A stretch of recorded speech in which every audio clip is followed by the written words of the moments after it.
Hello, everybody. Welcome to OnePlan's webcast today. We're excited to present you with a very relevant topic for today. It's called Modeling Corporate Strategy, Objectives, and Key Results, otherwise known as OKRs, in OnePlan. My name is Jim Patterson, and I'm joined today by my colleague, Paul Estabrooks, and we're going to be both presenting concepts around OKRs and strategy portfolio management, as well as giving you a live demonstration about how they can be automated and put into a solution within the OnePlan solution today. We're going to be muted today during the course of the webinar. Feel free to enter questions via the chat panel, and we'll answer those during the course of the webinar. If for some reason you have to step away, don't worry, we are recording this and we'll be distributing not only a copy of the slides to those who registered and attended, but also a link to the recording of the webcast itself. So with that, let's get started with the topic today. So what's driving the need for this topic today? Well, historically, we can all, cite stories of companies and industries that have been disrupted by the age of digital transformation. Travel has been radically transformed. Video rentals from the blockbuster days to what we do with streaming today.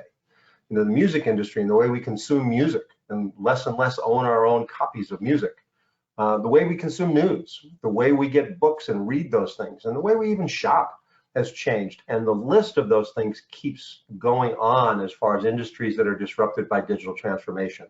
It's not a matter of if we'll be disrupted in our industries and our vocations, but it's whether, when and how soon or to what degree we will be disrupted. And because of technology and innovation today, the pace of change and the speed of change continues to accelerate, meaning we really have to be on our games if we're going to compete, if we're going to evolve, and we're going to reach our customers in new models and new ways of doing business in a way that's effective, not only to reach those markets, but also to do it profitably.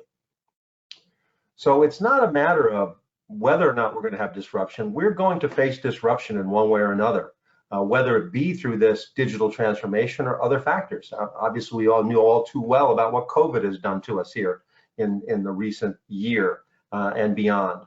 So the idea is we have to be ready for disruption and know how to adapt to it and deal with it.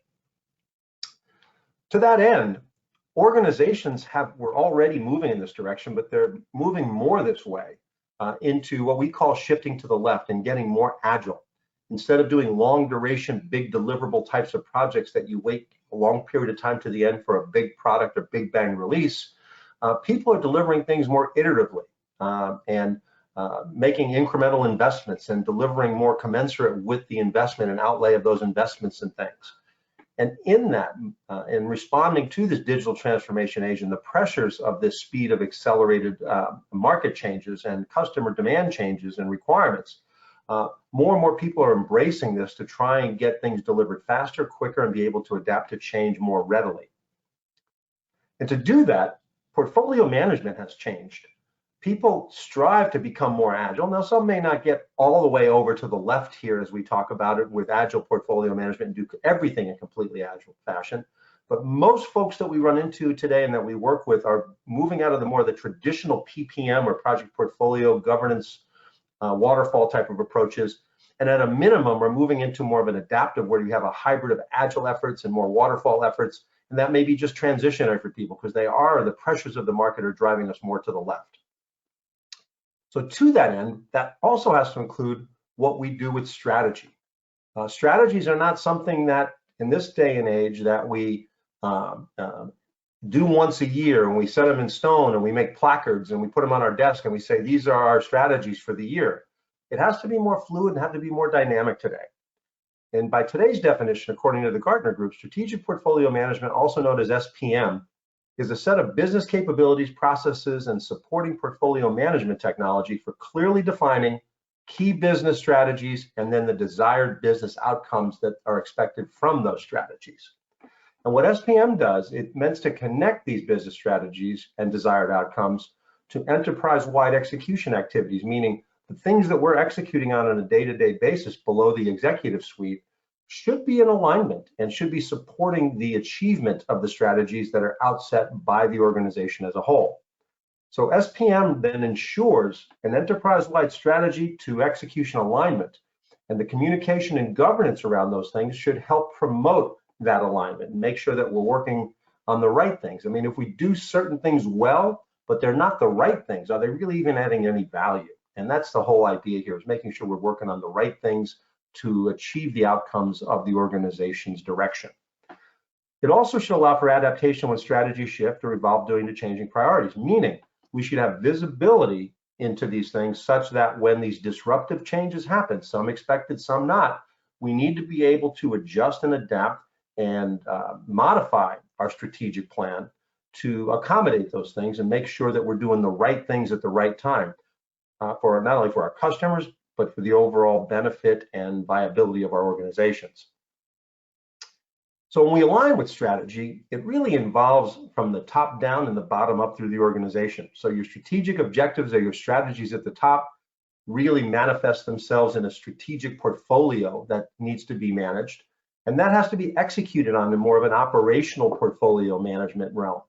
And then down below that, individual projects or initiatives within those portfolios have to be executed to support on the way up the operational portfolio, the strategic portfolio, and ultimately the outcomes that the overall strategy is trying to achieve. You know, there are different horizons for strategies, like with short and mid and long-term strategies. And the portfolio management piece could fall in one or more of those buckets or some hybrid of those, whether it be traditional portfolio management, more adaptive portfolio management, or full agile portfolio management. But those should all be executed to support an overall strategic portfolio and set of strategies. So what are the current trends in the marketplace? Well, the PPM market is changing. It's not stagnant, and old ways of doing things are not the way things are moving today with the organizations that the analysts are seeing and the ones that we're working with for sure. It's evolving to support the expanding technology needs of enterprises engaged in digital business. The mix of projects, the type of projects, the speed of the projects, and the digital or technological nature of the projects are getting more and more leaning in that direction, that organizations are managing things in different approaches to projects than they ever have before. Program and portfolio management leaders are now establishing strategic portfolio management and adopting in align with more lean and agile approaches, more continuous delivery models. They're not all discrete projects necessarily, where continuous delivery of value iteratively are being delivered. And people are increasingly investing in these SPM technologies to support such an approach. The Gartner Group says that by 2024, 50% of all program and portfolio management leaders will integrate complementary technologies to enable not only portfolio decision-making, but also adaptive work management for their digital business transformation efforts. You know, a lot of things that it's almost cliche how often the words are used, but digital business transformation is driving a lot of what's going on in organizations, both operationally and technologically. So what are the impacts? What does this mean for the future? Well, digital business transformation is driving the separation of the PPM market as we have known it traditionally, and breaking up the offerings into two technology solution types. There is the strategic part, which is the top of that hierarchy that I showed you early on, and then the adaptive project management, which is more of the execution of those things in an adaptive or let's just say varied way of methodologies and frameworks that are used to deliver those projects. Now, enterprises that do not adopt technology supporting strategic portfolio management, the analysts say, specifically Gartner, will not be fully successful in digital business, or more importantly, in resolving business disruptions due to an inability to make informed investment decisions at the right time with the right information at their fingertips. Now, business and IT leaders are adopting SPM processes and acquiring supporting SPM technology so that they have solutions and visibility into the things they need to have, and also have things that are designed to help track the outcomes that they're expecting. So the changes that are needed from the way we've traditionally looked at PPM and the forward-looking PPM leaders who are evolving their portfolios or project management functions, they must evaluate the most suitable technologies that support this SPM and adaptive project management processes, and they must adopt a process and a mindset in their organizations that support both of these. So we have to align strategies to portfolio management and then further align that to the execution of the individual projects of initiatives in order to achieve desired outcomes. So when we talk about OKRs, that's an acronym for objectives and key results. And it's not necessarily revolutionary in an idea. It's a revolutionary approach that really started a while back, and it's an approach to goal setting to make tough choices in business. And that's what we're faced with these market landscape challenges that we talked about earlier on. Now, back in the 1970s, Intel had the Intel's management by objectives approach, which was very similar in its nature to what we talked about here today. And Google, they embed OKRs in the company culture and have done that since the early 2000s, and it's part of the way they do business. Today, it is an approach, this objectives and key results, that is embraced and utilized in major organizations everywhere. It's become fairly universal in the approach that either an OKR or some variation of an OKR approach is used pretty consistently across forward-thinking and successful businesses. So what is an OKR? These objectives and key results. Well, as a concept, it's a management methodology that helps ensure that the company focuses efforts on the same important issues throughout the organization. That's that top to bottom and bottom to top alignment that we mentioned earlier on. So an objective is essentially what you want to do, and the key results are how you know if you've achieved it. Now, by doing so, an objective should probably have somewhere in the neighborhood of 3 key results, rough, give or take, for each objective that you set out strategically. And that the key result should be something that's measurable and should be easy to grade. It should be something tangible that we can physically look at and say we've achieved it. And it should describe outcomes, not activities. It shouldn't be check the box because we did something. It should be we achieved something. And that's what that key result should represent. And you might have different metrics to help you determine what that might be. And you need to do this at various levels. John Doerr, who wrote one of the definitive books on this, or probably thought of as the definitive book on this topic, called Measure What Matters. A healthy OKR environment strikes a balance between alignment and autonomy, common purpose, and creative latitude. So if we think about this, steering the ship in the right direction, but giving enough creative latitude for innovation and creativity so that we can help find creative ways to achieve our success, that's the best balance that you can strike with this. And OKRs can happen at different levels. There can be more strategic level, more tactical level OKRs, and even down to, if you want to, personal OKRs that you set out objectives and key results for individuals within that framework. And these things can exist at a portfolio level, a program level, down at a product level, or even down at a feature level of what we're trying to accomplish and what we're delivering in this continuous delivery type of model in an organization. So an executive OKR might say something like, what is our strategic focus? A more departmental OKR might say, how can we contribute to company strategy? And how can we support the executives in what they're trying to do? So in a concept, this may vary in the way that you structure it for your particular organization and the way that you look at the world, but the concept of what OKRs are really are pretty consistent in what they're meant to be. So today we're going to talk about OnePlan. And OnePlan provides strategic portfolio management solutions in the Microsoft cloud. And we also provide the ability to connect that strategy to the execution layers like we were talking about earlier on. OnePlan strategic or top-down portfolio management capabilities can include portfolio planning and what-if analysis, resource capacity planning. Do we have the resources to execute on these strategies? And even the financial plans. What's the budgets we have, and how are we tracking the actuals on those types of things? And are we doing things within the constraints of the financial situation that we have? Now, we also have the ability to look at portfolios in a variety of ways, even things like roadmaps, so people can get good visuals on timing of things. But we can also then incorporate the more tactical execution things that support that, so we can actually contribute to the metrics on whether or not we're achieving these things, provide status reports on those things, or even provide more AI-based type of insights on how we're doing on these types of things. But for the purposes of this webinar today, if we think about traditional portfolio management and the things we do from portfolio management level operations to the work management role from down below, we can layer on strategic portfolio management. Now, that can be done independently as a solution that helps you manage your strategic portfolio and the key results and the tangible outcomes. But one of the key powers here of having it done this way is that you can then align your portfolio operationally and the work you're executing on with these objectives and key results that you're managing at that higher level. So while you can define the objectives, define the key results that are going to give you tangible pictures on how well you're achieving the outcomes that they're meant to achieve, being able then to align your projects to these things, one or more of them, and understand that we are working on things that are helping us achieve these objectives is a powerful combination. So we can align OKRs to your unique hierarchy. Is it organizational? Is it product line related? Is it departmental related? Well, however you structure those things, they can be organized in a hierarchy that meets your organization's needs.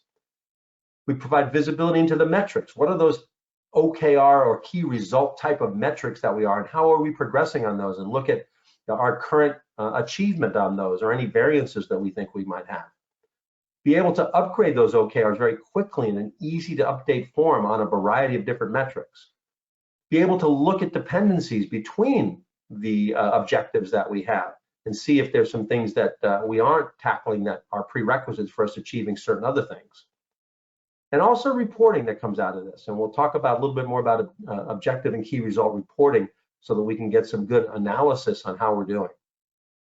And then just understand with the timing of your roadmaps and to what degree we're achieving, and good visuals on this OKR approach are something that's a natural output of this, but gives us good visuals and good information on how we're doing and where our tensions might need to be ramped up in order to achieve all the things that we want to accomplish. Now, one thing to know, the OnePlan solution you're going to see today was built for the Microsoft Cloud. And though you can use it strictly in your browser today, you can also incorporate it into other Microsoft uses that you have today. For example, it can be surfaced and used within Microsoft Teams. It is an authorized Teams app that can be used right within the context of other things you're doing in Teams. It can be extended with Power Apps, which is a no-code, low-code platform that allows you to extend it into an overall business solution if you're using Power Apps in the Power Platform in your organization, just to name a few. So when we think about the Power Platform, we're really thinking about Power BI, which many people are using today for their reporting and analytics in those Microsoft shops. Power Automate, which we leverage with OnePlan to do automation of business process and light connection of applications. And Power Apps, which is that low-code, no-code platform that allows you to extend and add capabilities and data points that you might want to capture around those things to help supplement maybe what you're doing in OnePlan. And on the execution level, things that are built on this platform, like Microsoft's Project for the Web, could be incorporated into the mix if you're a Microsoft shop that's using these tools already. The key is it's providing a robust dataverse repository, allowing you to do all these things and extend this to the degree that you want, and spanning your use of Office 365, now called Microsoft 365, or Dynamics 365, or other standalone applications that you might have. OnePlan itself does have an integration capability, and we connect to a variety of popular tools that are out there, whether it be your agile software development tools, your ideation tools, your CRM tools, service management, other work management and project management tools, or other financial ERP and HR tools.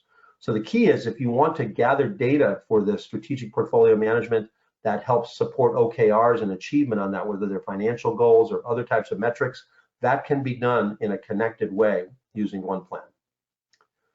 So with that, I'd like to turn it over to Paul and have him show you a lot of this stuff in action. Thanks very much, Jim. I'm actually going to demo this in Teams. I set this one up inside our Teams environment or our Teams demo environment. So I'm going to demo that here. And Jim had just covered that a few minutes ago. We could demo it straight in OnePlan on its own, but I decided I'd use the Teams environment. So I've logged into our environment as one of the users, and you can see I'm in the strategy section of the application. And here you can see we've articulated a set of objectives, and underneath that will be some key results. So if I open up one of these just quickly and just sort of cover that sort of top level to start, you can see here we've defined an objective. It has a lead or an owner. It has some other capabilities and other information that we've captured on it. And you'll notice this one is active. So this supports the concept of of generating objectives and key results for different planning periods. I might have another set of objectives in here that are still in the proposed phase because our year end, let's say, is the end of June, and so we're starting to think about what we're going to have as our key objectives for next year. And so we're working on those while still managing to the ones that we have active for the current year or current quarter or whatever the case may be. So we have that capability here. You can also see that an objective can be linked to a portfolio or a program, or we could turn that around the other way and say that those programs are linked to a specific objective.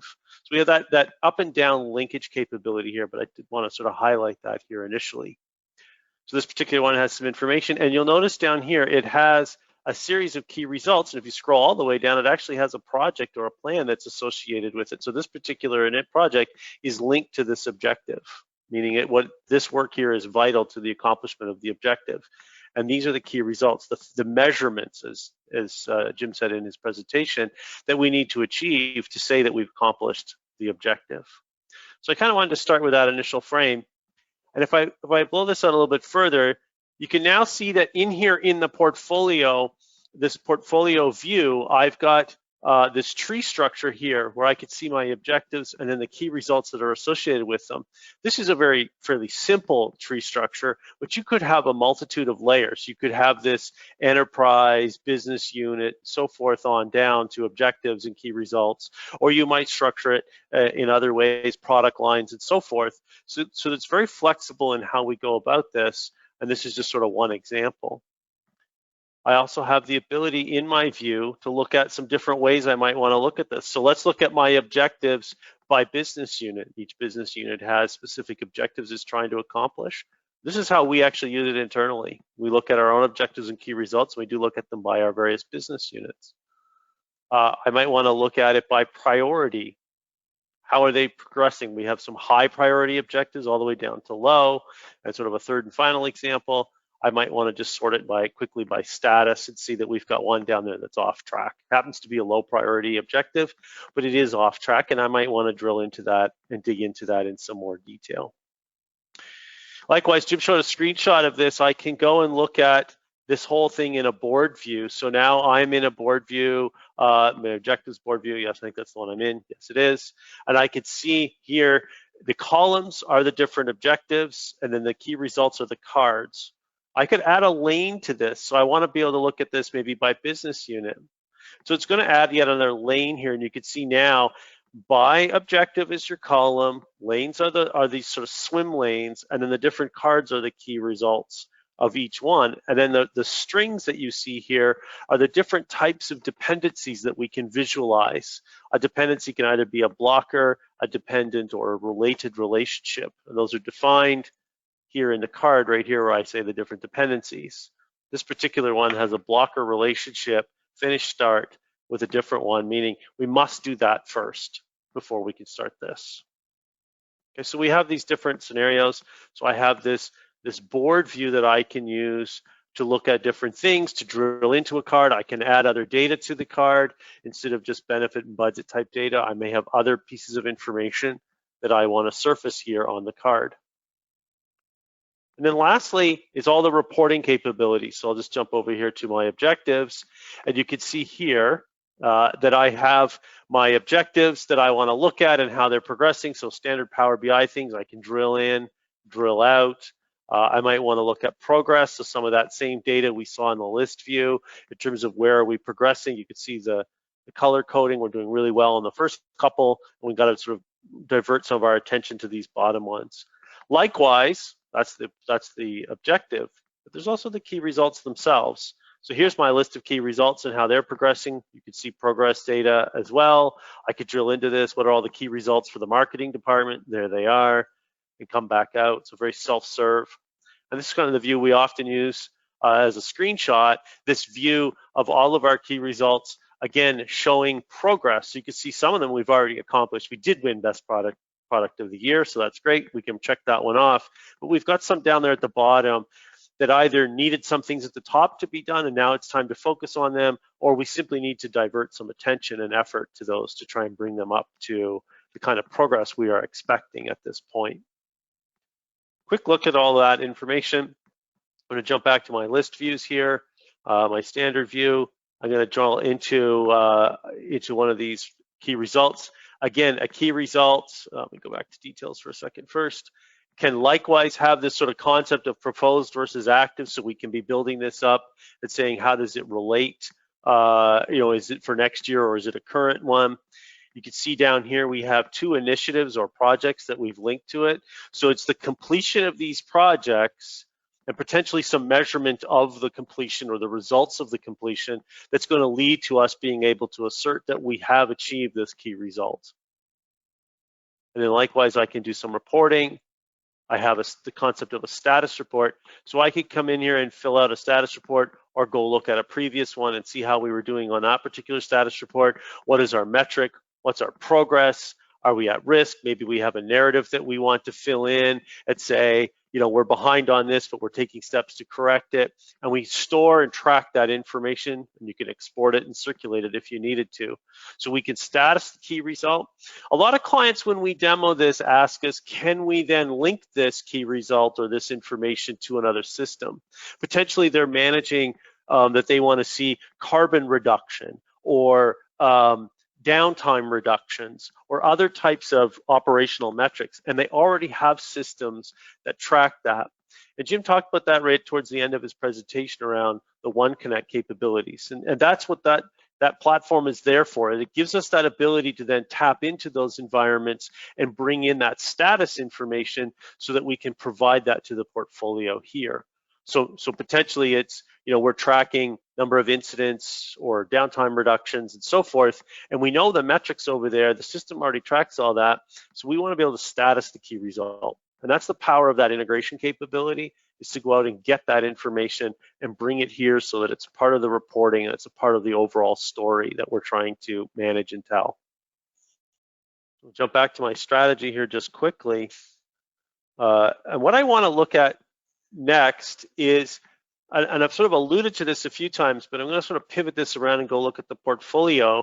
And I want to be able to show how in my projects here in the portfolio of all of the work we're doing, how does this link back to those objectives? So I'm going to sort of expand this out so we can see some of these projects. Actually, what I might do is switch, and I'm going to do my project alignment. So we have a view we've created in here that allows me to see how each of these projects aligns to specific associated results. Okay, so I can now see how that works. I'm just going to expand that column a little bit and look at the different ones. Potentially, I just want to sort it, so I'll sort it quickly. And you can see, these 2 up here were linked to this 100% year-over-year sales growth. That'd be quite an aggressive move, and so forth, and on down we go. And I can see down here that I've got 4 of them that are linked to this reduce churn. So these projects are focused on that capability or that objective. So I'm going to come in here and say on associated results, I'm just going to filter on that one really quickly. So it's down, sorry, skip, there we go. Now I can just zoom in. These are the initiatives or projects, epics, call them what you will, that are specifically tied to achieving that particular result, which ultimately is trying to accomplish or help contribute to the accomplishment of an objective that we set out as part of our overall corporate strategy. So now I can look at a couple of these are proposed, one's on hold, one's active. I could then actually do some whole prioritization on this. I could say, well, resourcing wise, how does this fit with what we're trying to accomplish? Where are we in terms of budget? Can we greenlight these? Do we have the budget and the capabilities here to switch this from proposed to becoming an active project and get moving on it, because it's vital to us accomplishing this result? I won't dive into that whole sort of prioritization part of the demo in detail, but the capabilities are here to look at this through the lens of those key results or those objectives and say, what are the projects or initiatives that we're doing that attribute to that? And let's say this is something that we really want to put focus on based on what we just looked at in the dashboard. We want to come back here and say, okay, this is important, we're behind. Well, we got 2 proposed projects we haven't even started. So do we have the budget to do that? Do we have the resourcing to do that? Do we need to sort of shift timing and so forth? Do we need to bring them forward, maybe move something else out so that we can put an emphasis or a focus on these initiatives to achieve this particular result? So all of that data is here for us to analyze and make those decisions and progress forward, and being able to show we have these initiatives that link back to these results, and we're going to move forward with those so that we get the results and ultimately accomplish our objective. Wanted to keep this demo fairly tight today. Wanted to give you sort of a quick look at that linkage top to bottom. Articulate your objectives, define how you're going to measure accomplishment, and then link those efforts or those results to the efforts and the projects and things that you're doing to make sure that you are aligned with your strategy, that your time and energy, your budgets down here, your resources are going to the things that will yield the results on the objectives that are most important to your organization, and to be able to adjust to that if and when you need to. And with that, Jim, I'll turn it back over to you to close. All right, let me take back the screen. And can you see me? You're good to go. All right, terrific. Well, let's summarize and talk about some potential next steps that you can take. In summary, strategic portfolio management, or otherwise known as SPM, is a critical success factor for today's digital businesses. And SPM should be aligned to adaptive project management to achieve desired outcomes, and outcomes is what's important.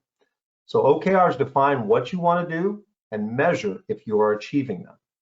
Now, OnePlan as a solution provides a pre-configured SPM solution for the Microsoft Cloud. And OnePlan also facilitates alignment, as Paul demonstrated, with adaptive project management so that we can have these things all linked appropriately, like you see on the graphic on the right. There's flexible configuration so it can easily address varied use cases, whatever your strategic hierarchy might be. One thing we didn't talk about, if you're using more of an agile portfolio approach, this alignment with strategies and objectives and key results applies just as well to that or some hybrid of that as it does to what Paul showed you today.